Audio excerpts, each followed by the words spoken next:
Hello students, साहित्य academy, जिसको English में नेशनल अकेडमी ऑफ लेटर्स भी कहा जाता है, ये फिरोज शाह रोड न्यू दिल्ली में है और इन्होंने एक रिक्रूटमेंट नोटिस इशू किया था 29 अक्टूबर 22 को, जिसकी लास्ट डेट जिसमें मेंशन्ड है 28 नवंबर 2022।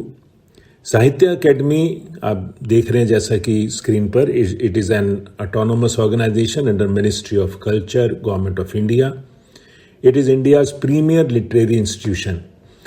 तो इन्होंने वैकेंसीज कुछ पोस्ट की निकाली थी, अलग अलग पोस्ट हैं, जिसमें स्टेनोग्राफर की भी पोस्ट है, जिसके बारे में हम आगे देखते हैं। सीरियल नंबर 7 पर स्टेनोग्राफर ग्रेड 2 की पोस्ट है। 3 पोस्ट हैं टोटल, जिसमें से 2 UR और 1 UR EWS की है, तो तीनों UR की हो गई। और पे स्केल लेवल 4 है और 25,500 scale. Age maximum is 30 years। Essential में देखिए 10+2 और equivalent qualification from recognised board और institution. 80 words per minute speed in shorthand and good speed in typing in English और Hindi. Good knowledge in computer application, 1 year experience as stenographer। अब इसमें 1 year experience मांगा है और it can be experience, I would say, किसी भी nature का ad hoc होगा या कोई और होगा तो हो सकता है उसे भी कंसीडर कर लें। किसी ऑटोनोमस ऑर्गेनाइजेशन, प्राइवेट ऑर्गेनाइजेशन कोई काम कर रहा है तो ही कैन अप्लाई, ही और शी कैन अप्लाई। पोस्टिंग लिखा हेड ऑफिस न्यू दिल्ली में है। सिलेक्शन प्रोसीजर में देखिए, the received applications will be scrutinized and selection will be based on written test. Written test 2 तरह के हैं, पार्ट 1, पार्ट 2। पार्ट 1 जो है दैट इज ऑब्जेक्टिव टाइप और part 2 will be descriptive exam, जैसे आप देख रहे हैं स्क्रीन पर। और मिनिमम परसेंटेज जो भी है, जो ऑब्टेन करनी है, उसके बारे में लिखा है उन्होंने।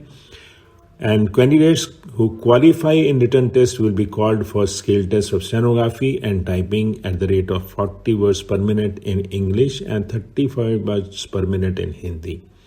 Skill test will be qualifying in nature. Applications form इन्होंने दिया हुआ है, फॉर्मेट है, उसमें आपने डिटेल भर के भेजनी है with a self-attested passport size photograph along with copies of self-attested documents and superscribed on the envelope application for the post of so and so to be sent on New Delhi address. A separate application form has to be submitted for each post. कई तरह की हैं अगर किसी ने एक से ज़्यादा में करना है तो। और उसमें आपको candidate has to ensure that he or she meets the eligibility conditions जो भी हैं वो इंश्योर कर लें। नेक्स्ट है the number of post advertise में वेरी, प्लस माइनस हो सकती हैं। Age relaxation will be as per government of India rules. जो ऑलरेडी एम्प्लॉयड हैं उनके लिए थ्रू प्रॉपर चैनल और NOC लेना होता है। SC ST जो हैं वो सेल्फ अटेस्टेड कॉपी एनक्लोज करेंगे सर्टिफिकेट्स की।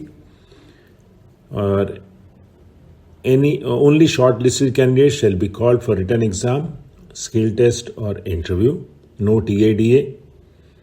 और इसमें इतना इम्पॉर्टेंट कुछ नहीं है। लास्ट में पॉइंट नंबर 17 है, जिसमें लिखा है the candidate should apply only in the prescribed format as given on academy's website along with self-attested copies of all educational documents, experience and caste certificates, etc., without which the application shall liable to be rejected. ये format है application form का जो उन्होंने दिया है, और इसके साथ आपको नेसेसरी डॉक्यूमेंट्स जो भी उन्होंने कहे हैं, वेरीफाइड डॉक्यूमेंट्स, वो आपको भेजने हैं। और इसका लिंक मैं डिस्क्रिप्शन में दे रहा हूँ। फॉर्मेट का अलग है और इसका एडवर्टीजमेंट का अलग है। इसमें कोई भी फ़ी नहीं है, जैसे मैंने आपको पहले बताया।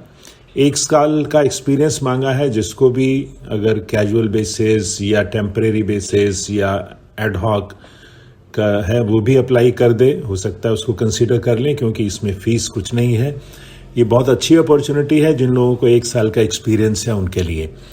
तो इस वीडियो को आप आगे शेयर कीजिए अपने जो भी फ्रेंड्स हैं, ताकि अगर वो एलिजिबल हैं तो वो अप्लाई कर सकें। और अगर आपने चैनल को सब्सक्राइब नहीं किया तो प्लीज़ चैनल को भी सब्सक्राइब कीजिए, दैट्स ऑल, थैंक यू।